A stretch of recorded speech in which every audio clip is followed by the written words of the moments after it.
¿Qué tal? ¿Cómo están? Comenzamos un nuevo punto de encuentro que hoy vamos a dedicar de nuevo a la sanidad, pero dentro de la sanidad a una parte muy concreta del cuerpo humano: nariz, boca y oído. Ya saben, otorrinolaringología.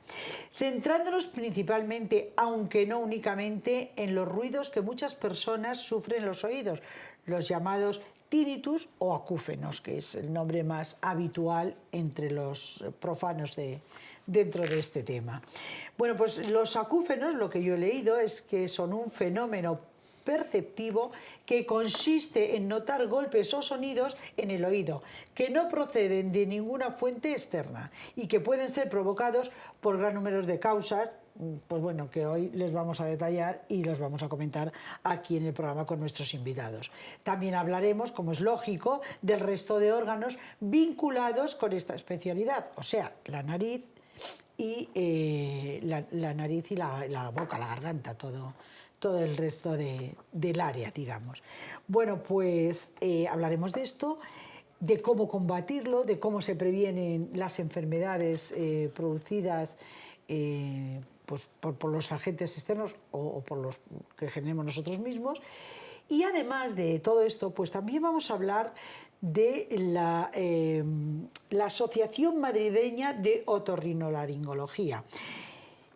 ¿Qué es exactamente? ¿Por qué se crea esta asociación? ¿Y cómo funciona? Pues para hablar de todo ello me acompañan Eduardo Raboso, que es jefe del Servicio de Otorrinolaringología del Hospital de la Princesa y presidente de la Asociación Madrileña de Otorrinolaringología, o sea, de la especialidad.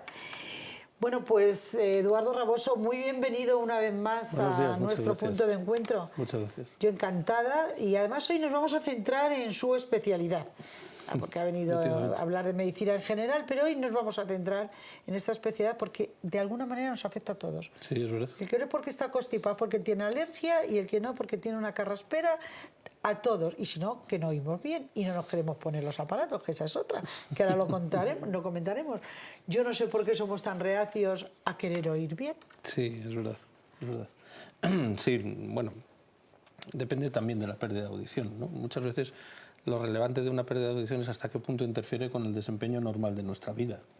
Hay personas que van tolerando una pérdida, sobre todo las pérdidas graduales de audición, cuando afectan además a los dos oídos y cuando tienen una vida que no demanda un gran nivel de audición de ellos, pero otras personas, sin embargo, pues no pueden permitirse estar sin oír bien y entonces inmediatamente acuden a ayuda y a algún tipo de medida para compensar su déficit de una forma satisfactoria. O sea que la cuestión de la audición también tiene que ver mucho con nuestro estilo de vida y con nuestras perspectivas y cosas tan personales como las relaciones sociales, personales y familiares que tenemos. Ahora comentaremos con detalle eso que suelen decir las personas que no oyen bien. Yo oigo perfectamente, lo que pasa es que no entiendo lo que dicen. Esto es algo muy habitual. Ahora lo comentaremos con detalle, pero antes voy a saludar a la otra persona que nos acompaña aquí en esta mesa.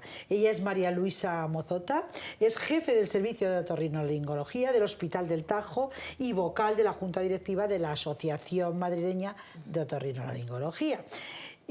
María Luisa, muy bienvenida a nuestro programa. Es la primera vez, espero que no sea la última, para hablar de un tema tan importante como es bueno, pues los acúfenos, que muchísimas personas que lo padecen y que es un horror, según cuentan. Yo, las personas que conozco que tienen esta patología, pues la verdad es que dicen que es horrible ese ruido permanente en el oído. Sí, efectivamente. ¿Quién no ha salido de una discoteca, al lado de un bafle y oye un ruido en el oído?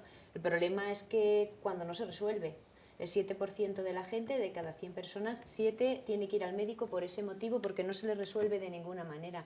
Y hay entre 1 y 2% que lo consideran tan insoportable que preferían que les cortes la oreja, que les hagas lo que sea con tal de no tenerlo. Ahí tenemos el ejemplo de la oreja de Van Gogh, de los cuadros de Goya, toda esa angustia que le producía y numerosos famosos. Es bastante frecuente y tiene un impacto importante en la vida. Y bueno, ¿y qué podemos hacer con esto? Yo aquí poco tengo que decir. Yo lo que digan los especialistas, ¿qué podemos hacer? Primero, ¿cómo lo detectamos? Porque oye ruidos y no siempre serán acúfenos. Y segundo, pues qué tratamientos hay, qué lo produce, en fin, el debate de la mesa está abierta y ambos dos lo que nos quieran comentar sobre este tema. Pues bueno, podríamos decir que cualquier agresión en el oído te puede producir un acúfeno. En el oído existe una parte posterior que nos rige el equilibrio, el oído no solo vale para oír. Y en la parte anterior tenemos unas células que provocan que con sus movimientos oigamos, pero hay otras células que las modulan. Cuando se lesionan estas, que por otra parte son las más sensibles al ruido, a infecciones, nos pueden dar unas señales hacia el cerebro que nos producen ruidos. El problema también es cuando no quitamos la causa y cuando esas sensaciones ruidosas nos las memorizamos. Entran en el bucle de la memoria, se cronifica y ya es muy difícil quitarlo. A partir de los 2 años de tener un ruido es complicado, es más complicado. O sea que y hay que determinar la causa. inmediatamente que lo detectamos tenemos que... Convendría hacer un chequeo claro. de la audición, un chequeo de las causas, porque existen numerosas enfermedades, ya digo, cualquier agresión al oído. Lo más frecuente, pues una infección en el oído y a los 3 o 4 días pues le persiste el acúfeno. O, por ejemplo, un ruido. Las personas que están sometidas a ruidos fuertes, a ruidos intensos o que trabajan con ruidos, es muy perjudicial para las células de la cóclea, del oído. Y eso pues les produce que se perpetúe ahí un ruido y que no acabe de regenerarse en esas células ni de curarse. Ya, bueno, pero algo tenemos que hacer. Estas personas necesitan tener una respuesta. O sea, si en plan preventivo se puede hacer algo o no, hasta que no se oye el ruido, hasta que no tienes ahí el ruido, no puedes hacer nada. O si ya estás expuesto, como nos decía la doctora, estás expuesto a ruidos excesivos, pues igual ya tienes que a priori consultar con los especialistas, no lo sé, ¿eh? El acúfeno es un síntoma. Y detrás de ese síntoma hay un problema de salud, más allá del propio síntoma. Es decir, los acúfenos pueden deberse a diferentes enfermedades. Lo que hasta ahora acabamos de hablar es lo que nosotros llamamos acúfenos subjetivos, es decir, el paciente que tiene pues un pitido o un zumbido, generalmente en ambos oídos, pero hay veces que es solamente en un oído. Y hay veces que no es un pitido, es un zumbido, sino que, por ejemplo, es un latido, ¿no? Entonces, esos pasan a ser que nosotros llamamos acúfenos objetivos. Los llamamos objetivos porque se correlacionan con algo de nuestro organismo que transmite efectivamente un sonido, por ejemplo, el latido del corazón o, por ejemplo, movimientos cervicales, ¿no? Entonces, lo que es importante es establecer la causa, es establecer el motivo, la enfermedad que ha generado ese síntoma que es el acúfeno. En muchos casos, pues, por ejemplo, es el deterioro del oído interno, que va consustancial con el desarrollo de la edad. A medida que vamos teniendo más edad se va deteriorando nuestro oído y ese deterioro pues a veces lleva implícito una pérdida de audición y un ruido generalmente en forma de un pitido o un zumbido no muy diferente, por ejemplo, al que hacían las antiguas radios cuando se quedaban entre 2 emisoras. Pues es una cosa así. Pero hay otras veces que no es así. Hay veces que el paciente lo que tiene es una hipertensión intracraneal porque tiene un tumor cerebral y tiene una percepción de latido en un oído. Otras veces lo que tiene es una malformación arteriovenosa en el cerebro y que tiene un riesgo importante de hemorragia cerebral y tiene también un latido en el oído. Otras veces lo que tiene el paciente es que uno de los músculos que hay dentro del oído medio se contrae de una forma similar a cuando tenemos un tic, por ejemplo, en un párpado durante una temporada. Y al contraerse ese pequeñísimo músculo, lo que el paciente nota es que hay algo en el oído que le hace clic, clic, clic, clic, clic, clic, clic, clic, clic, así como por ráfagas, y luego aparece otra vez, y otra vez, y otra vez, y otra vez. Pero ya digo que cada paciente merece una historia clínica, unos métodos diagnósticos que pueden ir desde pruebas de audición a pruebas radiológicas del cerebro, o incluso a pruebas más sistémicas. Los pacientes que tienen un estado hiperdinámico del sistema cardiovascular pueden tener un ruido en el oído que es como un bum, bum, bum, como un latido, por así decirlo, que va paralelo al ruido del corazón, a los movimientos del corazón, a las contracciones del corazón, y hay que intentar averiguar que por qué existe ese estado hipercinético del sistema cardiovascular. O sea que la verdad es que un paciente con acúfeno es un paciente que hay que estudiar, que hay que explorar, hay que intentar determinar la causa que ha producido ese acúfeno e intentar llegar a un diagnóstico. A veces tenemos soluciones, a veces tenemos compensaciones y hay veces que los tratamientos de las patologías que hay detrás de ese acúfeno son bastante complicados y muchas veces sorprende lo distante que son de un problema específico del oído, ¿no? Hay veces que el paciente pues, tiene pues, un hipertiroidismo, por poner un ejemplo. ¿De acuerdo?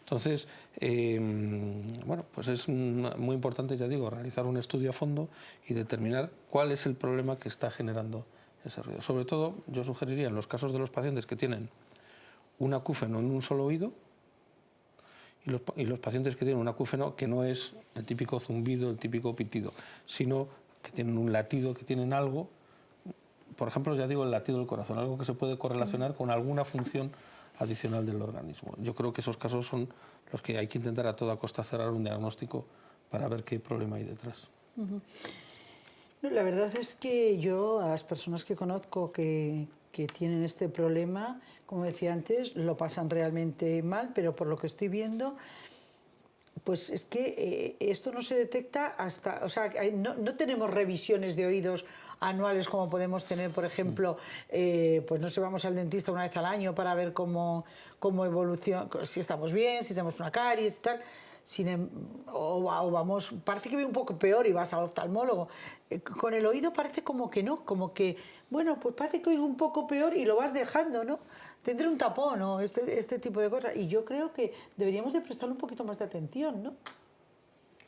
Generalmente en la infancia se está prestando atención en cuanto a retrasos de aprendizaje, porque realmente cualquier problema de oído puede dar problemas en los niños a la hora de desarrollo escolar. Y esto sí que los pediatras enseguida nos lo remiten al otorrino.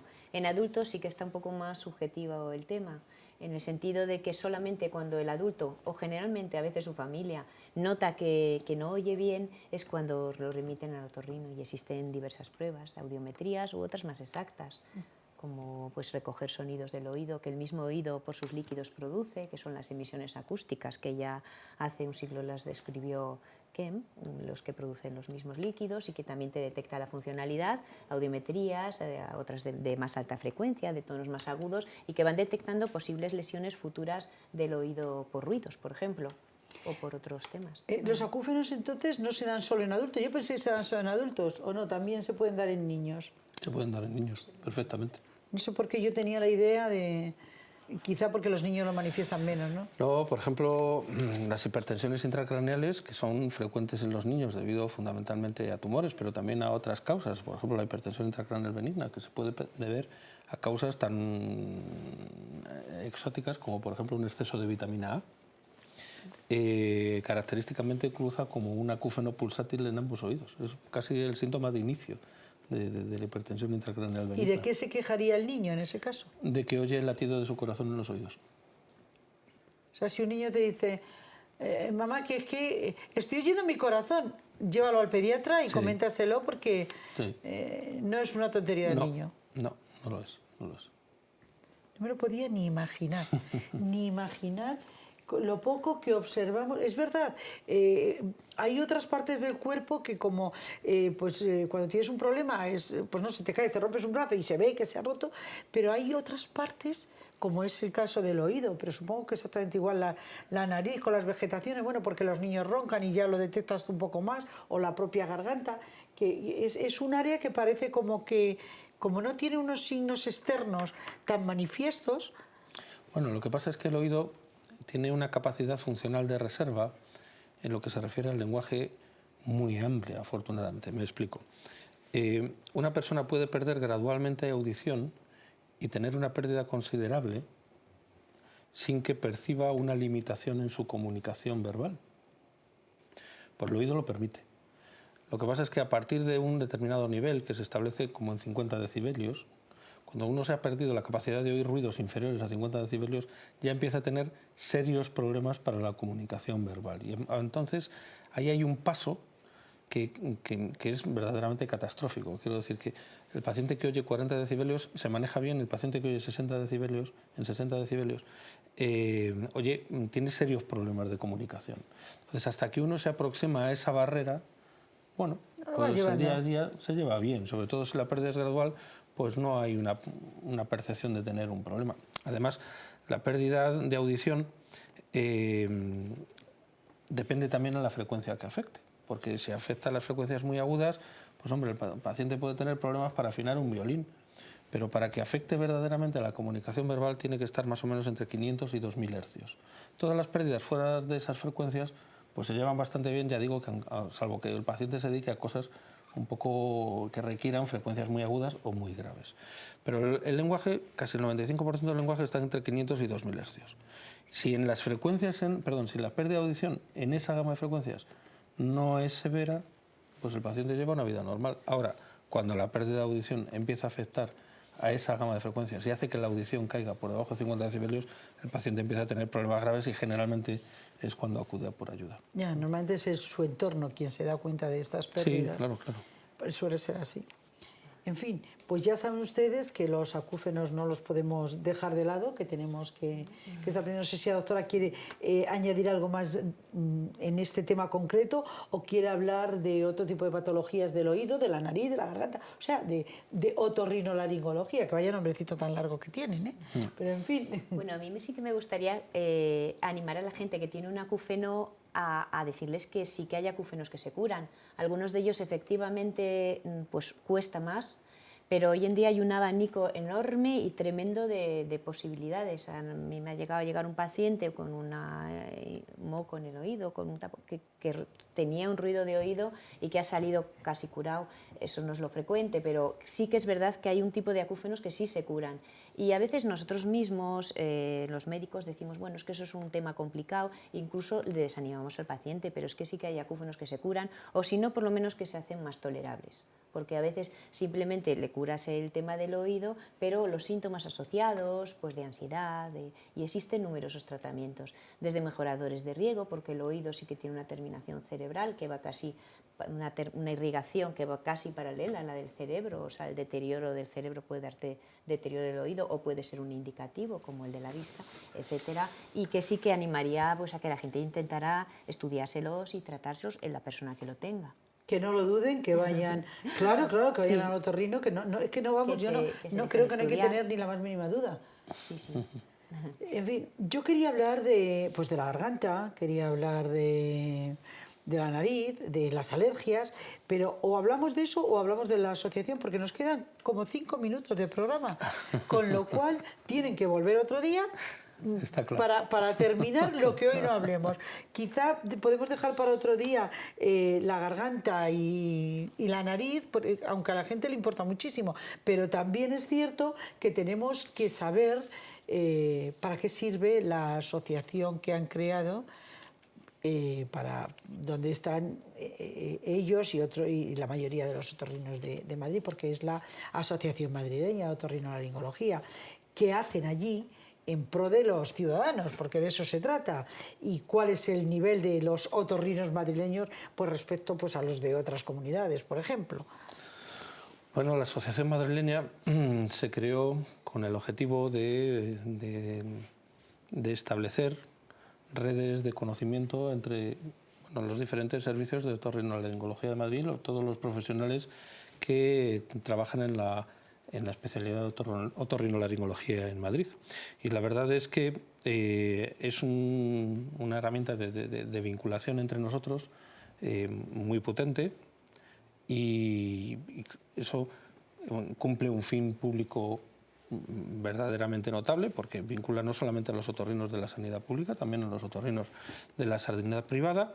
Es quizás el espacio de excelencia para comunicarnos entre todos. Nos reunimos regularmente, varias veces a lo largo del año, y mantenemos no solamente unos vínculos personales entre nosotros, sino que ponemos en servicio, en actuación, vínculos de funcionamiento para desarrollos de proyectos de investigación, desarrollos de proyectos clínicos, interacción entre profesionales, interacción entre servicios, etcétera, que tienen un efecto inmediato sobre la salud de los madrileños, en este caso en cuestión de nuestra especialidad. Además, tenemos que tener en cuenta que el nivel de la otorrinolaringología en Madrid probablemente es el mejor considerado colectivamente de toda España.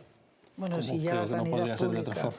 Sí. la Entonces, madrileña está en el bueno, ranking pues de ahí lugar. hay servicios de otorrinolaringología que ya no es que sean excelentes, sino son casi legendarios, como por ejemplo, pues, no sé, se podría citar el del Hospital de la Paz, el Hospital del 12 de Octubre, Puerta de Hierro, en fin, servicios que tienen un nivel verdaderamente excepcional, considerado incluso desde un punto de vista internacional, y vincular a todos los profesionales que trabajan en todos los servicios públicos y privados de Madrid de otorrinolaringología, pues la verdad es que es una idea que ya surgió hace muchos años y que se ha convertido en una realidad que hoy en día pues ya es forma parte de esas tradiciones de vinculación entre los otorrinos de esta comunidad y que está teniendo unos frutos muy importantes y muy interesantes para los ciudadanos.